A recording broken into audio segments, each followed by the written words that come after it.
Olá, olá, caros alunos, sejam bem-vindos ao Ponto dos Concursos. Meu nome é Jean Peter, sou professor de Direito Constitucional do Ponto.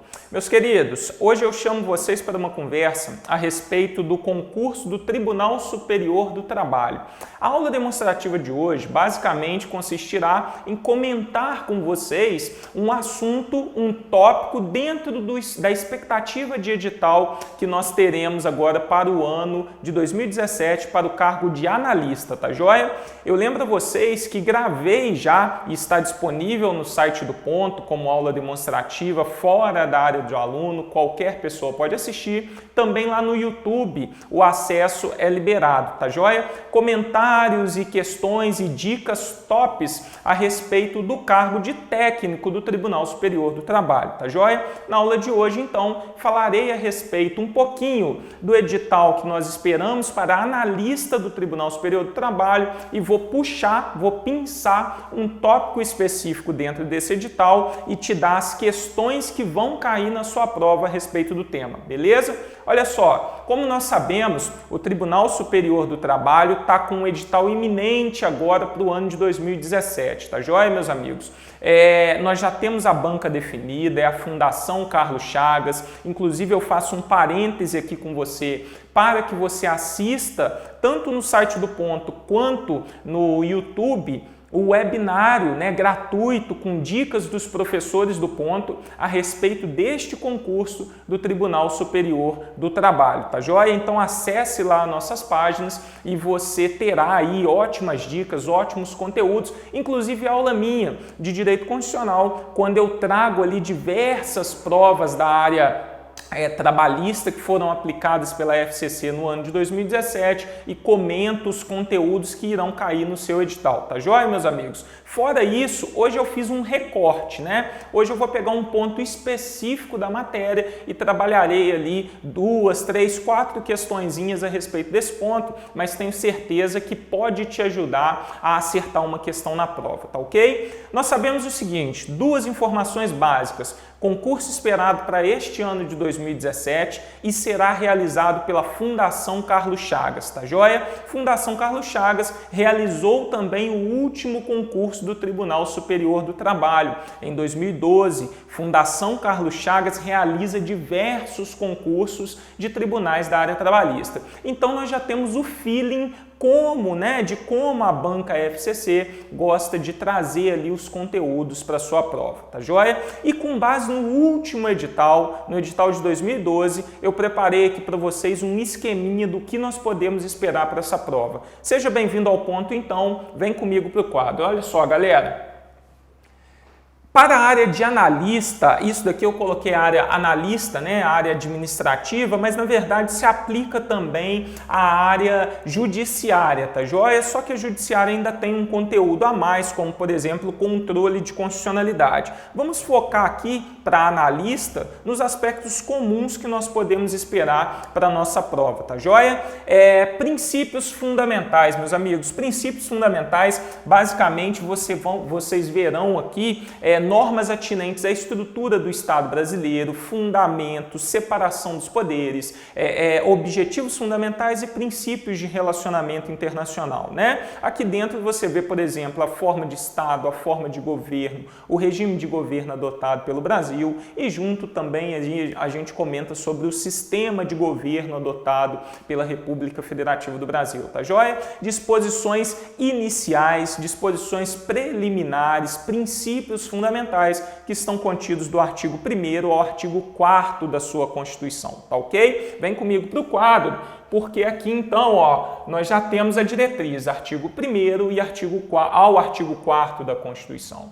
Da aplicabilidade das normas constitucionais, normas de eficácia plena, contida, limitada, normas programáticas, meus amigos. Neste tópico, vocês verão um conteúdo mais teórico, Um conteúdo que é extraído, por exemplo, da doutrina, da teoria do professor José Afonso da Silva, que trata da eficácia das normas constitucionais, Você verá quais são as normas de eficácia plena, quais são as características marcantes desse tipo de norma, quais são as normas de eficácia contida, quais são as normas de eficácia limitada e também normas de eficácia programática. E já arrisco uma questão aqui a respeito de eficácia das normas constitucionais, tá joia? Principalmente normas programáticas, a FCC adora esse tipo de conteúdo, tá ok, meus amigos? Bom, aí voltamos para a nossa Constituição Federal, ó, nós temos direitos e garantias fundamentais, né? Englobando aqui direitos e deveres individuais e coletivos, direitos sociais, direitos de nacionalidade e os direitos políticos. Perceba que nossa banca não traz o conteúdo partidos políticos, tá joia? Nós temos um rol na Constituição de direitos fundamentais, né? Direitos fundamentais se espelham basicamente direitos e deveres individuais e coletivos, direitos sociais, direitos de nacionalidade, direitos políticos. Os partidos políticos também integram esse rol, mas para efeito do nosso concurso nós não estudaremos. Então o conteúdo aqui se limita basicamente do artigo 5º da sua Constituição ao artigo 16 neste tópico, que é importantíssimo. E olha só, quem já viu ou quem verá as gravações que nós fizemos, tanto a respeito do edital de técnico do TST, quanto no webinário, né, ao vivo, gratuito, aberto aí a vocês, pode perceber que eu comentei o seguinte, pessoal, dentro de direitos e garantias fundamentais, obviamente artigo 5º, por exemplo, é muito importante, mas em se tratando de concurso da área trabalhista, qual é o foco que você deve ter? Artigos que tratam dos direitos sociais. Se você tiver um foco no artigo 6º, né, um instrumento para identificar quais são os direitos sociais expressamente previstos no seu texto, se você conseguir dedicar bem ao artigo 7º da Constituição, que traz os direitos dos trabalhadores urbanos e rurais, aplicados aos trabalhadores avulsos, muitos deles aplicados aos trabalhadores domésticos, você faz uma boa prova de direitos fundamentais, tá joia? A bem da verdade, você tem o artigo 8º tratando da liberdade sindical, você tem o artigo 9º tratando do direito de greve, né? Tem o artigo 10º, o artigo 11º, 10º e 11º são menos relevantes aqui para efeito deste tipo de estudo, mas ali o artigo 6º, o artigo 7º, artigo 8º, você tem que saber que a FCC adora cobrar em prova da área trabalhista, tá ok? Beleza? Vem comigo para o quadro. Então, ó, aí nós passamos o foco agora para a organização político-administrativa. O foco agora, pessoal, é o Estado, né? Nós vamos verificar como que o Estado brasileiro se organiza, né? A Federação Brasileira, formada pela União, Estados, Distrito Federal e municípios, né? Todos autônomos, gozando, portanto, de autonomia político, autonomia administrativa, e essa autonomia é marcada pela repartição constitucional de competências. Conhecimento fundamental para sua prova. Na aula de repartição de competências, na aula de organização político-administrativa, eu trabalho com vocês um macetinho muito relevante para você não errar uma questão de prova, né, atinente à distribuição, à repartição de competência. Então vale a pena conferir esse material, porque tem um esqueminha bacana ali para identificar a competência administrativa da União, competência legislativa, as competências exclusivas, comuns, privativas, concorrentes, ou seja, toda aquela confusão que a Constituição faz, a gente sintetiza em um quadrinho que você não erra mais uma competência. Garanto para você. Agora, olha só, perceba então, até este ponto nós estávamos falando em quê, pessoal? Nós falávamos em direitos e garantias fundamentais, né, indo até direitos políticos. Agora não, agora o foco já passa para o Estado, tá bom? Organização político-administrativa, repartição de competência. Repartição de competências. Basicamente, iremos ver aqui quais são as competências constitucionalmente previstas para cada ente federado, o que consiste essas competências, competências administrativas, legislativas, ou seja, matéria extremamente interessante aí para o nosso estudo, tá joia?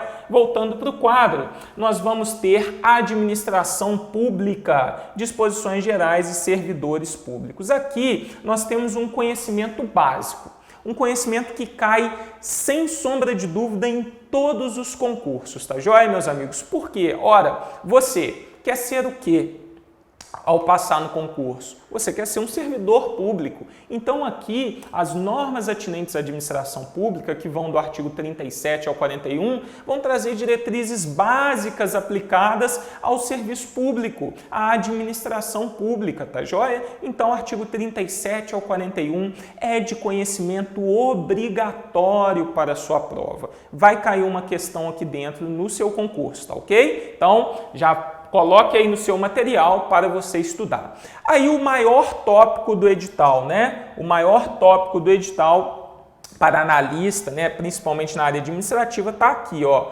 organização dos poderes. Aqui nós veremos poder executivo, atribuições e responsabilidades do presidente da República, poder legislativo, fiscalização contábil, financeira e orçamentária, Poder Judiciário, nós temos disposições gerais, Supremo Tribunal Federal, Superior Tribunal de Justiça, Tribunais Regionais Federais e Juízes Federais e Tribunais e Juízes do Trabalho.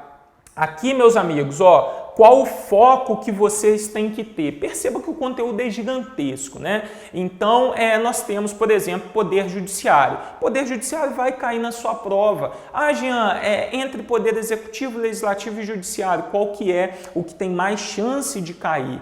Poder Judiciário, claro, você está fazendo um concurso para tribunal, tá joia, meus amigos? Então, Poder Judiciário certamente vem na sua prova. Mas nada impede também, e pelo contrário, você deve estudar Poder Executivo e Legislativo, porque é um conteúdo previsto no edital. Mas olha só, dentro de Poder Judiciário, qual que é o prisma que você tem que ter para mandar bem nessa prova? Disposições gerais. Disposições gerais de Poder Judiciário caem em tudo que é prova de tribunal. Então, você marca no seu material do artigo 92, disposições gerais vai até o artigo 100, né, que trata de precatórios, mas ali até o artigo 99 é certo de vir na sua prova. Precatórios, artigo 100, não é assim, a expectativa não é grande para esse tema, mas nada impede que caia, então é bom que dê uma lida também, tá joia? Disposições gerais você tem que saber, aí passa para os tribunais. Bom, nós temos ali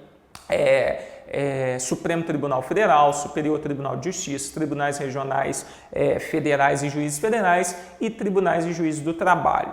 Qual é o foco aqui que você tem que ter? Supremo Tribunal Federal, você tem que saber todas as disposições do Supremo Tribunal Federal, porque é o nosso órgão máximo do Poder Judiciário brasileiro, tá ok?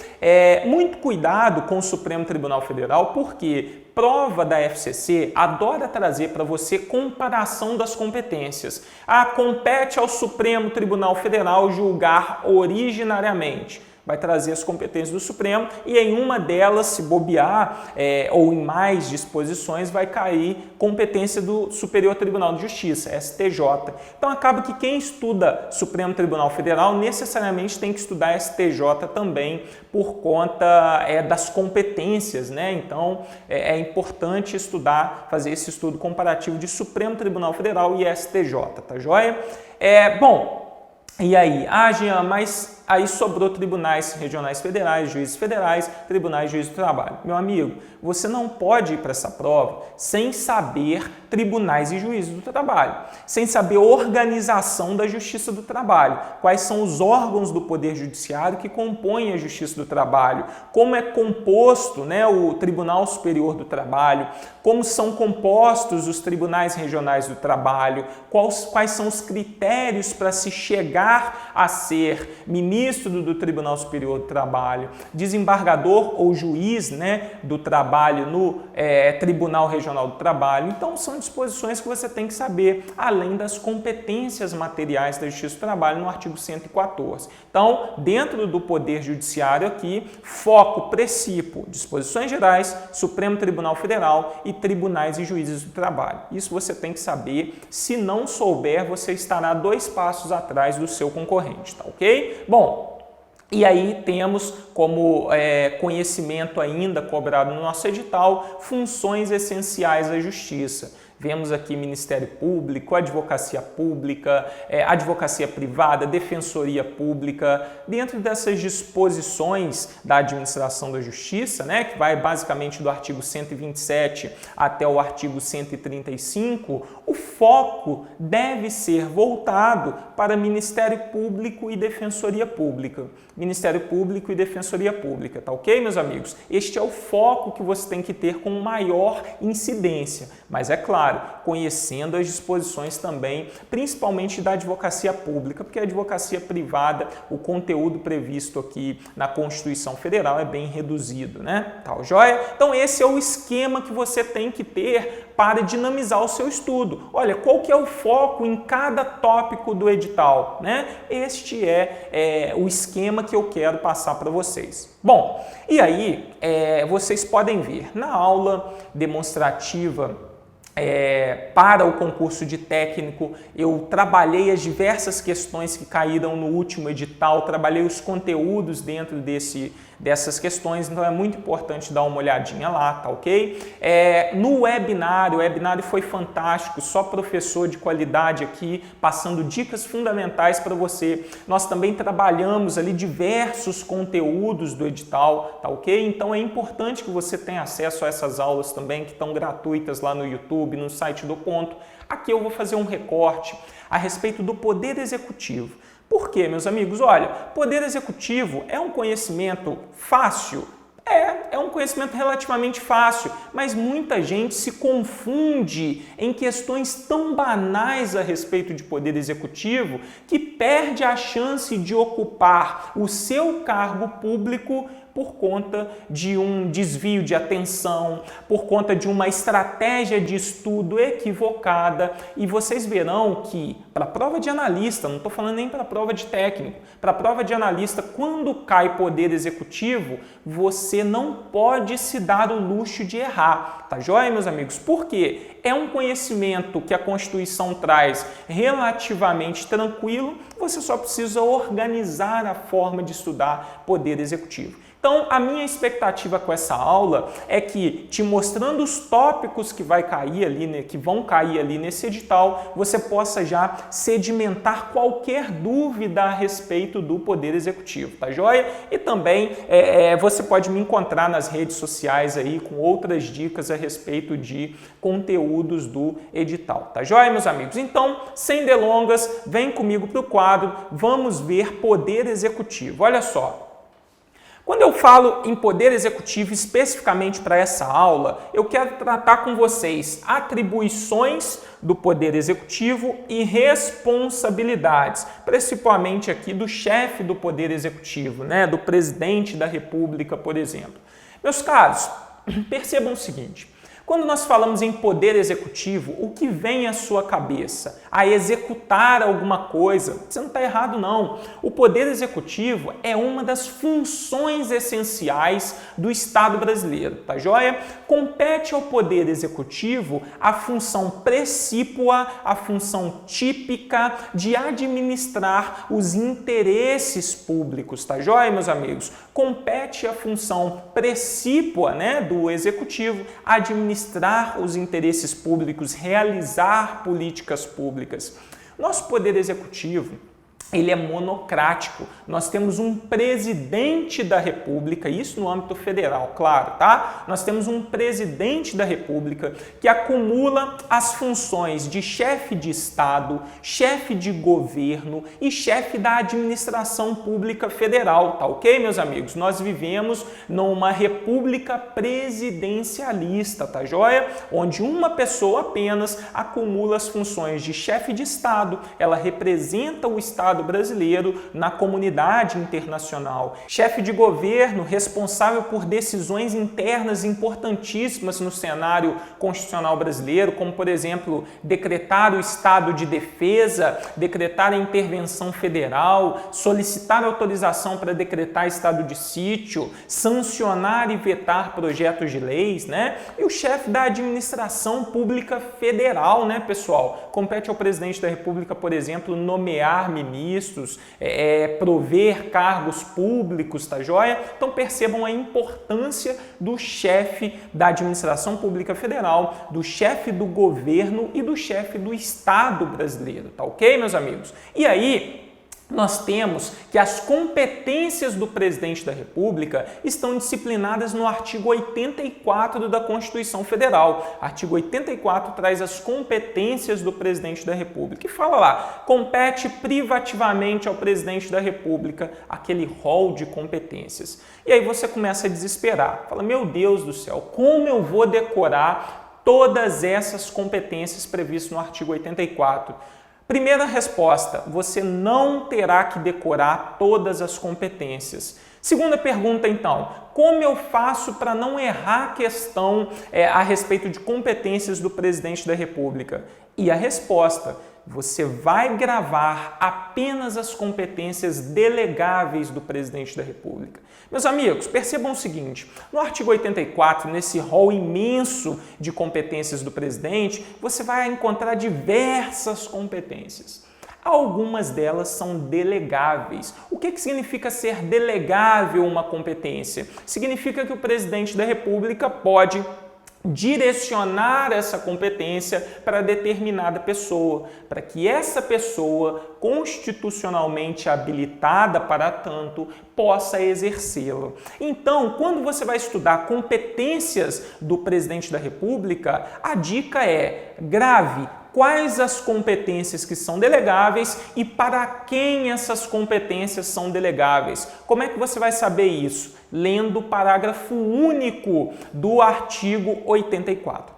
O parágrafo único do artigo 84 vai trazer os legitimados para receber competência delegada do presidente da República. Quais são? Ministro de Estado, Procurador-Geral da República e Advogado-Geral da União. E aí, beleza, você já sabe quem pode receber a delegação. Agora, quais as competências realmente são delegáveis? Este é um conteúdo que despenca em prova. Meus amigos, gravem o seguinte, competências delegáveis do presidente da República estão previstas no inciso 6 do artigo 84, no inciso 12 do artigo 84 e no inciso 25, primeira parte do artigo 84. Esse conhecimento você tem que saber necessariamente. Joia? Então, olha, compete ao presidente da República, por exemplo, dispor mediante decreto sobre organização e funcionamento da administração pública federal.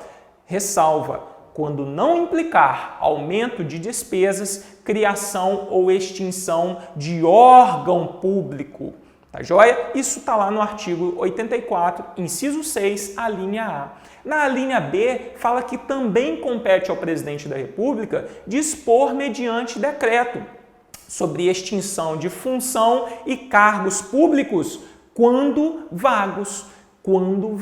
Por quê? Obviamente, se um cargo público estiver ocupado, o presidente da República não poderá extingui-lo, né?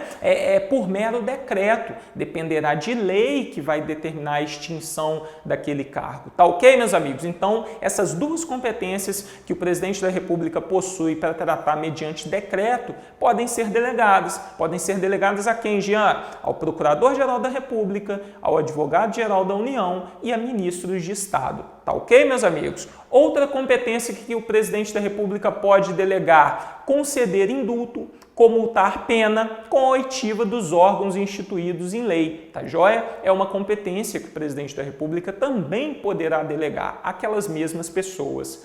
E uma terceira competência, meus amigos, o presidente da República pode delegar a competência de prover cargos públicos,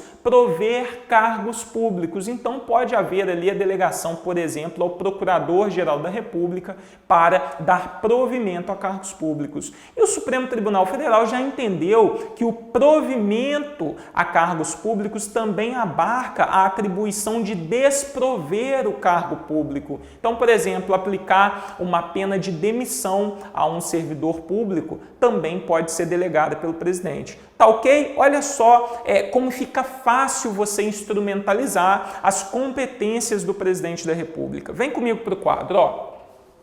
Nós temos então o artigo 84, compete privativamente ao presidente da República.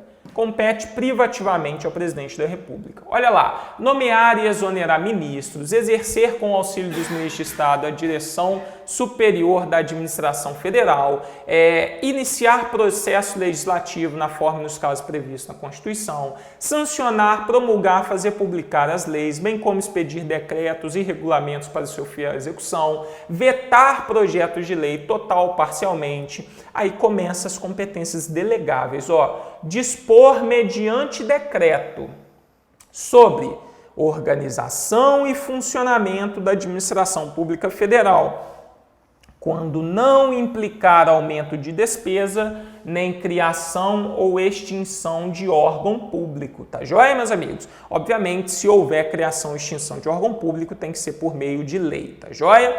Extinção de funções ou cargos públicos quando vagos, tá joia? E aí retornamos às demais competências do presidente da República. Manter relação com o Estado estrangeiro, acreditar seus representantes diplomáticos, celebrar tratados, convenções, atos internacionais. Aqui nós temos uma mistura, de competências do presidente como chefe de Estado, como chefe de governo, como chefe da administração pública federal. Agora, olha o inciso 12. Conceder indulto, comutar penas, com audiência, se necessário, aí, dos órgãos instituídos em lei, tá joia? Outra competência delegável do presidente da República. Seguimos com demais competências e olha aqui o inciso 25, prover cargos públicos federais, na forma da lei. Prover cargos públicos federais na forma da lei. Aqui você tem que ter a ideia de que o STF já reconheceu também como competência integrada, do artigo 84, inciso 25, desprover, tá joia?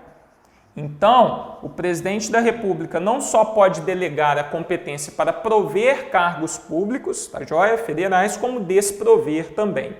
Editar medidas provisórias com força de lei, nos termos do 62, exercer outras atribuições previstas nessa Constituição. Agora, olha o parágrafo único. O presidente da República poderá delegar. Poderá delegar significa que nem todas as competências são delegáveis, tá joia? Então, o presidente da República poderá delegar. Quais atribuições mencionadas no inciso 6, no inciso 12 e no inciso 25, primeira parte? São exatamente as que estavam grifadas de vermelho para você. E a quem pode ser delegada? Ministro de Estado. Tá joia? Qualquer ministro de Estado pode receber a competência delegada. Procurador-Geral da República. Cuidado, hein? Procurador de Justiça não recebe competência delegada do presidente da República. Procurador-Geral da República. Advogado-Geral da União. O AGU, tá joia, pessoal? O Advogado-Geral da União pode receber a competência delegada. Ok?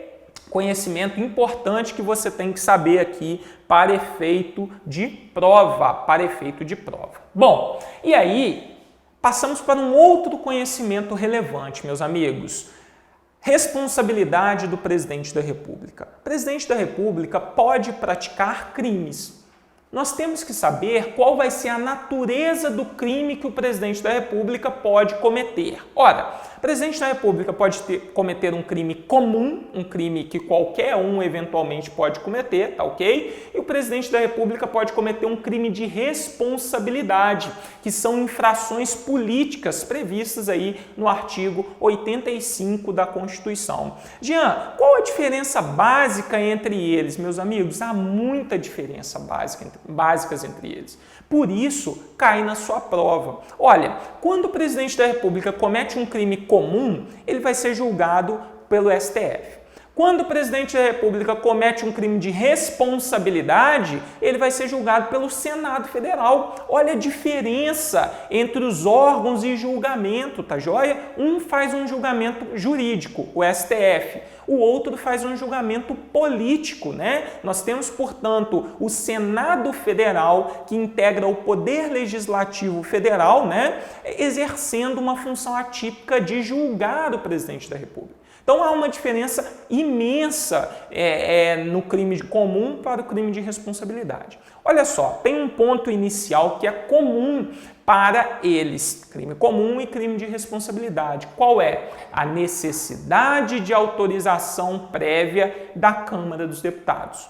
Para que o presidente da República seja processado tanto por crime comum quanto por crime de responsabilidade, é necessária a aprovação prévia da Câmara dos Deputados, pela manifestação de 2/3 dos seus membros. Pela manifestação de 2/3 dos seus membros, o presidente da República, a partir de então, poderá ser processado por crime comum perante o Supremo Tribunal Federal e poderá ser processado por crime de responsabilidade pelo Senado Federal. Por que poderá, Jean? Ora, porque a instauração do processo por crime de responsabilidade no Senado e o recebimento de uma eventual denúncia ou queixa por crime comum pelo Supremo Tribunal Federal não são obrigatórios com a autorização da Câmara dos Deputados. Fica, portanto, o Supremo Tribunal Federal e o Senado Federal livre para decidir se irão efetivamente, neste caso do Supremo, receber a denúncia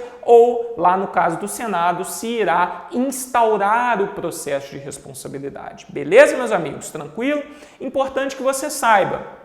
Se o Supremo Tribunal Federal decidir pelo recebimento da denúncia ou queixa, o que vai acontecer com o nosso presidente da República? Ora, ele vai necessariamente ser afastado do cargo pelo período de 180 dias, ao passo que, se o Senado Federal decidir instaurar o processo por crime de responsabilidade, o presidente da República também ficará afastado por 180 dias. Eu preciso que você se atente ao fato de o seguinte: do crime comum no Supremo Tribunal Federal, o marco para o afastamento do presidente da República é o recebimento da denúncia ou queixa. Recebimento. O marco temporal para afastamento do presidente da República no caso de crime de responsabilidade é a instauração do processo propriamente dito. Tá ok, meus amigos? Beleza? Importante que você saiba disso. Bom, no Supremo Tribunal Federal ocorrerá um julgamento jurídico, né? Se houver efetivamente a condenação, será aplicada as penas previstas na legislação penal, né? Privativa de liberdade, restritiva de direito, enfim, perda dos direitos políticos, se for o caso. Agora, lá no crime de responsabilidade, o julgamento é político. O julgamento é político, né? Então nós vamos ter, por exemplo, o Senado realizando o julgamento. Necessariamente a condenação dependerá de 2/3 daquela casa para ser aplicada, né? Funcionará como presidente do Senado nesse julgamento o presidente do Supremo Tribunal Federal, tá joia? E a pena será basicamente a perda da função, né? A perda do cargo e a impossibilidade de exercício de função pública pelo período de 8 anos, tá ok, meus amigos? Essas são as consequências da responsabilização do presidente da República. O que eu fiz aqui para você? Montei um quadrinho para você saber identificar especificamente essas diferenças. E ó, isso despenca na sua prova. Vem comigo para o quadro, olha só. Aprovação, né, nas infrações comuns, 2/3 da Câmara. 2/3 da Câmara são necessários para que o presidente da República seja processado por crime comum. E também por crime de responsabilidade, nós precisaremos de 2/3 dos deputados. Processo e julgamento. No crime comum vai ser pelo STF, Supremo Tribunal Federal. No crime de responsabilidade vai ser pelo Senado Federal. Efeito: suspensão por 180 dias a partir do recebimento da denúncia ou queixa. Já no crime de responsabilidade, a suspensão é decorrente da instauração do processo, tá ok? Condenação no Supremo Tribunal Federal vai ser uma decisão jurídica com a aplicação das sanções aí previstas na legislação penal, tá ok? No crime de responsabilidade, decisão política de 2/3 dos membros do Senado, tá joia? Consequências: perda do cargo, inabilitação para o exercício aqui de função pública por 8 anos, tá joia, meus amigos? Esse quadrinho é fundamental para o seu estudo, tá? Tá vindo aqui como brinde, como bônus aqui para você no ponto dos concursos. Agora, olha só, o artigo 85 vai trazer quais são os crimes de responsabilidade do presidente da República, né?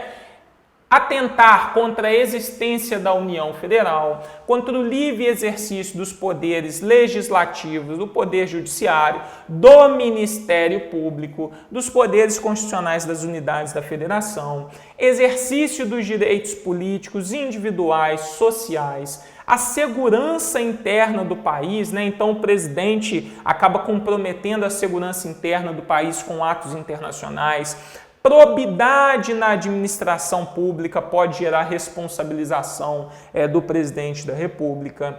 Atentar contra a lei orçamentária, né, pessoal? Então, o presidente da República que acaba fazendo despesas extra-orçamentárias, né, extra a previsão orçamentária, manipulação aí no orçamento público pode gerar imputação de crime de responsabilidade. Cumprimento das leis e das decisões judiciais. O presidente da República descumpre decisão judicial, tá joia? Pode gerar aqui a incidência do crime de responsabilidade também. Isso, por exemplo, gera um reflexo lá na requisição de decreto de intervenção federal após provimento, por exemplo, da ação direta de inconstitucionalidade interventiva proposta pelo Procurador-Geral da República.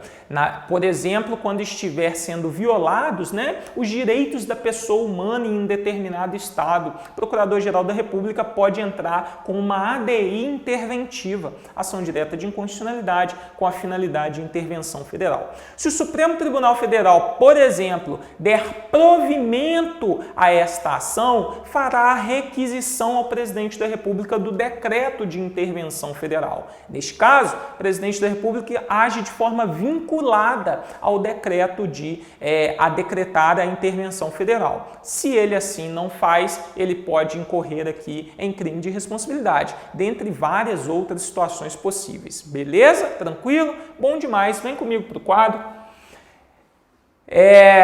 Imunidade à prisão e responsabilidade penal relativa. O que quer dizer isso, pessoal? Quer dizer que quando ou enquanto não houver uma sentença judicial, o presidente da República não estará submetido à prisão. Olha só o que diz o artigo 86, parágrafo 3º. Enquanto não sobrevier sentença condenatória nas infrações penais comuns, o presidente da República não estará sujeito à prisão, tá joia, pessoal? Então nós temos aqui, por exemplo, uma necessária definitividade da decisão judicial, nos casos de infração comum. Jean, então o presidente da República não pode ser preso em flagrante, correto? Correto. O presidente da República pode, por exemplo, sacar uma arma, dar um tiro na cara de alguém e ele não poderá ser preso em flagrante delito, tá ok, meus amigos? Da mesma forma, o presidente da República não poderá ser preso por uma prisão preventiva, por uma prisão temporária, tá joia? Aquelas prisões cautelares que você conhece do direito penal, do processo penal, não podem ser aplicadas ao presidente da República. Você tem que ter muito cuidado que essa é uma garantia aplicada apenas ao presidente da República. Não se aplica essa imunidade com relação à prisão, por exemplo, ao vice-presidente. Não se aplica ao vice-presidente, não se aplica ao governador, não se aplica ao prefeito. É uma garantia, né, em decorrência da função relevante exercida pelo presidente da República. Tá joia, meus amigos? Tranquilo? E mais, o presidente da República não poderá ser responsabilizado na vigência de seu mandato, por atos estranhos ao exercício das suas funções. O que quer dizer isso, Jean? Quer dizer o seguinte, que ele só poderá sofrer um processo, uma responsabilização, por exemplo, perante o Supremo Tribunal Federal, se houver vinculação daquele ato, daquela infração, com as suas atribuições na vigência do mandato. Então, não é qualquer crime que vai gerar ao presidente da República o processamento perante, por exemplo, o Supremo Tribunal Federal, tá joia? Apenas aqueles atos que estejam relacionados ao exercício da sua atribuição enquanto presidente. Olha só, e o que acontece, portanto, se o presidente da República cometeu um ato que não esteja relacionado ao exercício das suas atribuições? Ele não poderá ser processado. Em contrapartida, o Estado perderá a possibilidade de punir o presidente? Claro que não, né, pessoal? Se o Estado não pode movimentar a sua máquina, a sua estrutura para buscar a punição do presidente da República, então o Estado também não pode sofrer os efeitos da inércia que lhe é imposta. Significa, em outras palavras, que a prescrição, por exemplo, ficará suspensa. Não correrá prescrição neste caso, tá joia? Quando o presidente da República deixar de exercer esse cargo, ele será processado. Só que aí ele perderá o foro por prerrogativa de função perante o Supremo Tribunal Federal. Acabou o mandato, ele não foi reeleito, né? Ele perde o foro perante o Supremo Tribunal Federal. Suponhamos então, neste caso, que ele será, portanto, voltará a ser um mero mortal, não é isso mesmo? E será, portanto, processado e julgado na instância ordinária competente. Tá joia? São as dicas que eu queria passar para você a respeito de poder executivo. Vamos aplicar esse conhecimento nas questões que eu trouxe? Vem comigo para o quadro, olha só. Vamos ver a questão 1, meus amigos. Também caiu em tribunal trabalhista, tá? Ano de 2017 aqui, ó. Vamos lá. Considere a seguinte situação hipotética. O presidente da República praticou o ato que configura infração penal comum. Infração penal comum, isso é importante. Nesse caso, de acordo com a Constituição Federal, admitida a acusação contra o presidente da República por 2/3, quem admite acusação contra o presidente da República, meus amigos? Câmara dos Deputados, Senado ou algum tribunal? É a Câmara dos Deputados. Então, a admissão, né, aquele juízo primário de admissibilidade, é feito pela Câmara. Então, como é que você faz questão de prova? Tudo que não tiver Câmara aqui, você já corta. Beleza? Você fica então com a letra A e com a letra B. Vamos lá, ó. 2/3 da Câmara dos Deputados será ele submetido a julgamento perante o Senado Federal. E 2/3 da Câmara dos Deputados será ele submetido a julgamento perante o Supremo Tribunal Federal. Galera, o Supremo Tribunal Federal, ele julga crime comum. Crime comum. Comum praticado pelo presidente da República. E o Senado Federal? O Senado Federal julga crime de responsabilidade. Eita, agarrei aqui na caneta, pera lá. Vamos lá, responsabilidade. Crime de responsabilidade. Eita, essa caneta tá me dando uma coça, hein?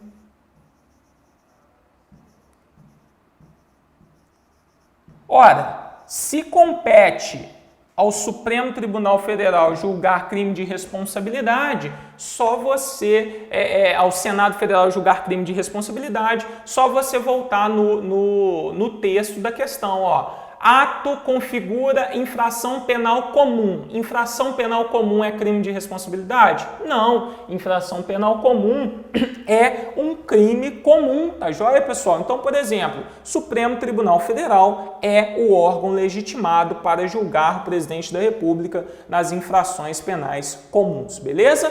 Questão letra B, a resposta. Vamos lá. Também 2017, também TRT, também FCC. Olha só, considere as situações hipotéticas abaixo. Tércio é presidente da República. Carmen é advogada-geral da União. Wagner é procurador-geral da República. Então, nós temos aqui presidente, advogado e procurador-geral da República. Agora, nós vamos ver nessa questão competências delegáveis do presidente da República. Ó, de acordo com a Constituição, compete privativamente a Tércio. Tércio é quem? O presidente da República, tá ok? Vamos lá. dispor, né, compete ao presidente, mediante decreto, dispor sobre extinção de funções ou cargos públicos quando vagos, podendo delegar esta atribuição a Wagner apenas que observará os limites traçados na respectiva delegação. Meus amigos, é só o Procurador-Geral da República que pode receber delegação? Não, não é só o Procurador-Geral da República. O Advogado-Geral da União e o Ministro de Estado também pode. Então, a Carmen, nesse caso, também poderia. Portaria dispor sobre extinção de funções ou cargos públicos quando vagos. Esta situação é tratada por meio de portaria? Não, por meio de decreto, né? Por meio de decreto. Decreto prover e extinguir cargos públicos federais na forma da lei, podendo delegar essa atribuição a Carmen apenas, que observará os limites? Não, aqui também o Wagner poderia receber delegação. Portaria sobre extinção de funções ou cargos públicos, a gente sabe que não é. E decreto, dispor sobre extinção de funções ou cargos públicos quando vagos, podendo delegar essa atribuição tanto a Carmen quanto a Wagner, que observarão os limites traçados nas respectivas delegações. Perfeito, a letra E. Bom, 3. O presidente da República poderá delegar, dentre outras, as seguintes atribuições. Nomear advogado-geral da União. Isso é delegável, pessoal? Não, não é delegável. Nomear e exonerar ministro de Estado. Também não. Vetar projetos de lei parcialmente. Também não é delegável. Celebrar tratados e convenções internacionais. Também não é delegável. Prover os cargos públicos federais na forma da lei certinho. Isso daqui está no artigo 84, inciso 25, primeira parte. Tá joia? Primeira parte. Ótimo. Então, letra E é a resposta. 4. No tocante à responsabilidade do presidente da República, considere: o presidente da República, na vigência de seu mandato, não pode ser responsabilizado por atos estranhos ao exercício das suas funções. Certo ou não, galera? Certinho, né? Certinho. É o que nós falamos agora no final da aula.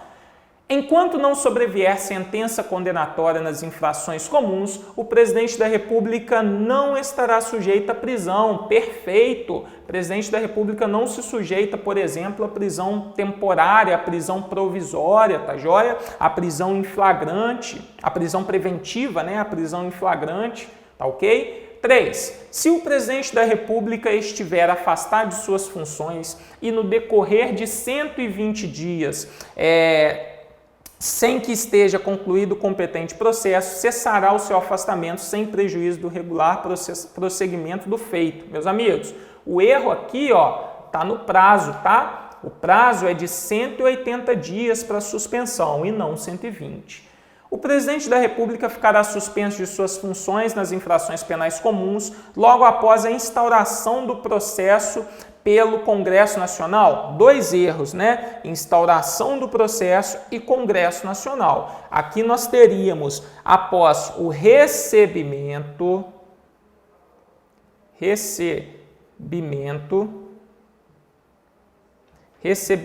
da denúncia ou queixa e o órgão competente é o Supremo Tribunal Federal, tá joia? E não o Congresso Nacional. De acordo com a Constituição Federal, está correto apenas a 1 e a 2. Resposta letra E.